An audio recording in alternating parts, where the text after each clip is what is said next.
Going on, ladies and gentlemen, it is your boy Jody Smoke the Mad Scientist back again, bringing you builds that are cut from a different cloth.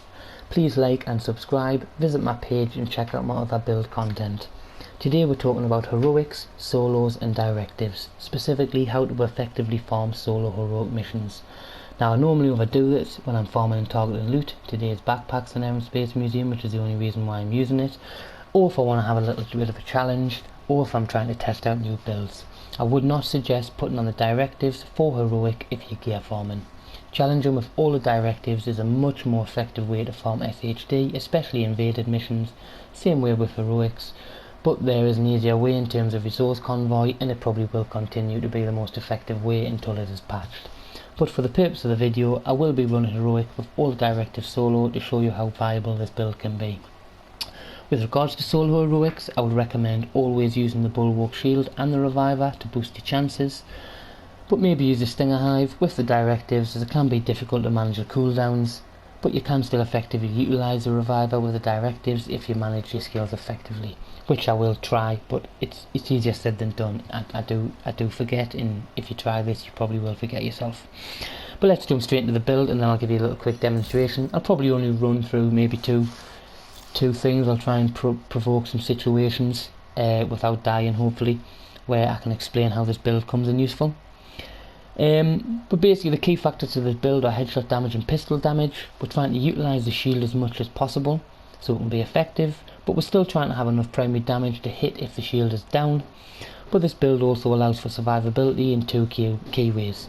The shield of course blocks incoming damage, and it also blocks any effects from the special ammo people, but I will say that the Black Tusk will still zap you through the shield with their electric shock rounds, and efficient as well, as which what we're using, which also allows us to maintain incoming healing and allows us to keep our armor kits high, as one of the biggest things in heroic, especially if you take a lot of damage like I do, you run out of armor kits, and there's nothing worse than, especially with a directive of no regen, like you're 3/4 of the way through, you've got maybe a room or two left to clear, you've got absolutely no armor kits at all, and you've got no armor, and it's just your health bar, and it's pretty tense when you're doing that.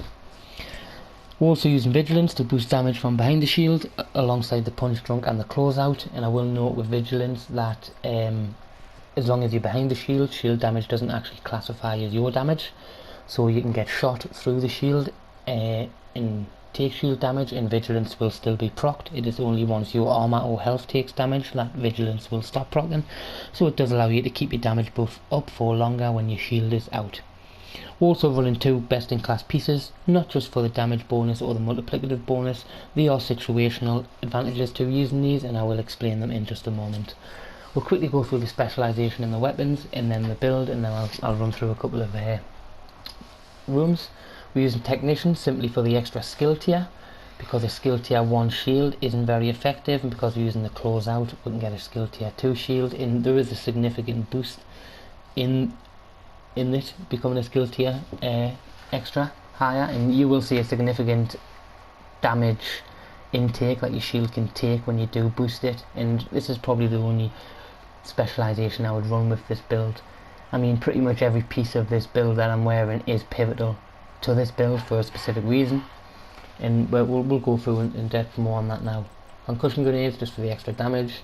We're using riflemen. I'm not using a scope on this because I don't like having tunnel vision when I'm doing solos, especially difficult content like this, as you do want to be situationally aware all the time, and you do get that tunnel vision through the scope. But I'm using the M1A riflemen and trying to land headshots to stack weapon damage, and of course because I'm trying to hit headshots in general with this build. Second gun is the Infantry MG5. I'm getting a 10% boost from the LMG, but I'm also using fast hands to stack me reload speed. You can use other guns, but the reason I'm using the LMG5 is, well, one, because it has a headshot damage multiplier, but also because of the headshot damage multiplier, it is good in certain situations where enemies are grouped together or they're coming through a door. You can not worry so much about your accuracy, and you can just fire into the room and you will get a large area of effect damage on more enemies, helping you clear them ads quicker. Next weapon I'm using, and I would recommend definitely using this, the only time I'd use Liberty is when I'm using like a 6 skill tier shield, or maybe like running the Artificer. just to keep my shield up. In that's more of tank builds I would be focusing on with that. So I am using for damage the Mozambique Special. Landing a body shot adds a stack of bonus of 50% headshot damage to the next headshot for 10 seconds. The max stack is 2, so what you want to try and do is spam 2 shots in the armour, 1 in the head, 2 in the armour, 1 in the head, and repeat that cycle. This probably will come naturally to you if you're just trying to spam headshots, as it is quite difficult to control this gun, but it is quite manageable once you get used to it, and it is quite an effective gun to shoot and aim for headshots. But I would normally try and stack 2 armour shots in 1 headshot, but it is quite easy for you to do that and just spam all the rounds in. And with this build I probably wouldn't run it as well, as it can be difficult if you don't have the 11 round pistol mag, extended pistol mag. The 18 rounds it makes it more viable for clearing ads, and it takes a lot longer if you don't have this.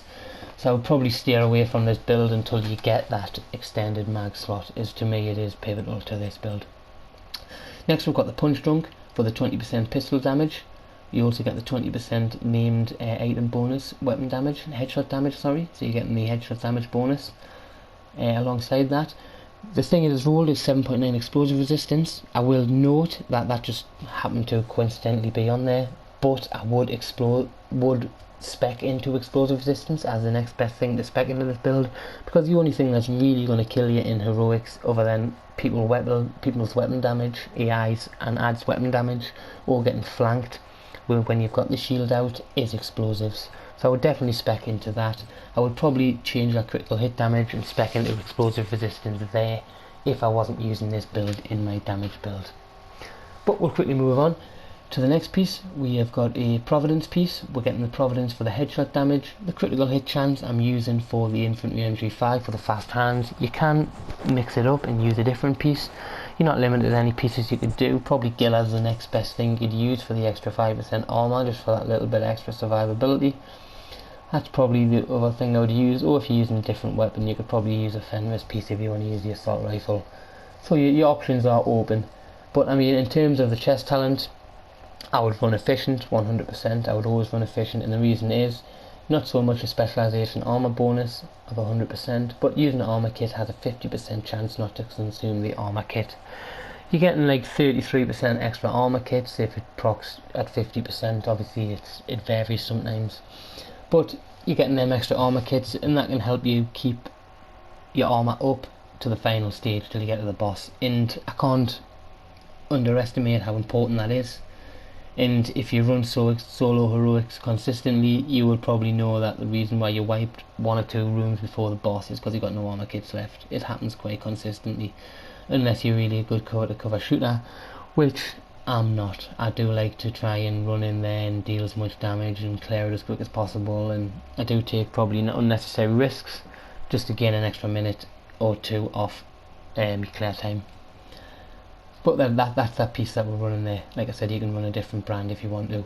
Next we're running the Closeout. It's a Dark Zone only piece, but it's pivotal again to this build. Not for the melee damage, but for the pistol damage and the skill tier. It allows your shield to be boosted to an extra tier, and it also gives you that multiplicative pistol damage there. I've rolled headshot damage onto it, and we've also got the melee damage, which isn't so important in solo. I mean, you can kill an ad who's got really low health, but that's probably the only time you can kill an ad with it. But it does allow you to proc aggro easier if you're running, for example, like a duo, or like as a team of 4 maybe, or 3. You can proc aggro on the big heavy guys and just get them to constantly melee you. One thing that I think I've noticed, I'll have to do a bit more testing, but if you melee the heavies, when they melee you seem to take less incoming shield damage. So that's just good to know if you are aggroing with a tank build, or with this build. You know, you can melee them as they're meleeing you, and you should take less incoming damage. The next 2 pieces I'm running for the best in class. Again, LMG damage bonus and a rifle damage bonus from these. I'm using both these in my DBS build, which is why they've got critical chance and critical damage. I would probably roll that critical damage to explosive resistance again if I wasn't running this piece in as it is, and I wasn't running it in my DBS build, but it is what it is. The multiplicative damage to armor bonus comes in useful when you're stacking them 2 body shots to the headshots, and it also gives you a bit of extra damage base bonus to armor, because you're not always hitting headshots, and it does give you a bit of extra damage when you are damaging there, and I think that is important. I usually try and run the contractor gloves, especially if I'm using an LMG, just for that simple reason. And we're also running the Fox's Prey for the damage to targets out of cover, and it's great with this build, and I would always use it with this build for the specific reason that with a bulwark shield you can push targets in cover, out of cover, allowing you to more effectively apply that damage to targets out of cover bonus, and I mean that's why I'm running that there. What we'll do now, I'll give you a quick little demonstration. I would normally use a stinger. I'll use a reviver hive now because I want to show you how to effectively manage your skills so you can keep your shield up with your reviver. So for example here, I know this mission as well, and I will say that is totally understated. You need to know your missions if you're running solo directive. Obviously run it a few times and get to know, and as you wait try to remember all your enemies. I knew there was an enemy there, but he normally doesn't have bleed rounds. I'm going to use my armor kit. I only come in with about 2 armor kits. I've used one and I've still got 2. So that's a great example there straight away of how efficient works and how effective it can be and useful it can be. Because when I'm running a build like this, I will treat, like I said, I will treat efficient 1 armor kit as having no armor kits. So I'll start playing really cautiously once I hit 1 armor kit. Some terrible shooting there, but as you can see 1.5 million in the body isn't too bad. Like I said, it also benefits to know your bad example. I've got my shield back though now and my reviver's still down. It is going to break, so what I'd normally do is pull my shield out, pick up my reviver.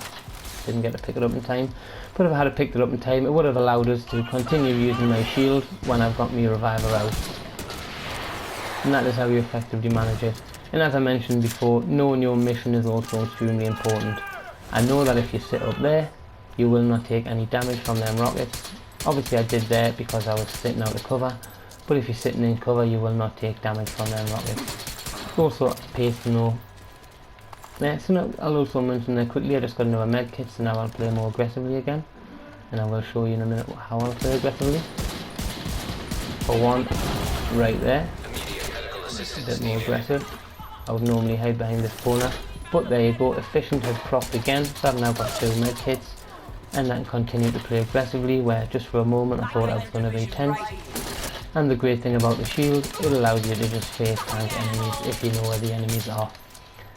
You may think I'm just running and face tanking it flippantly, but I do know the only other enemy is over here, and I am protected from his rockets, which is why I'm just running around there.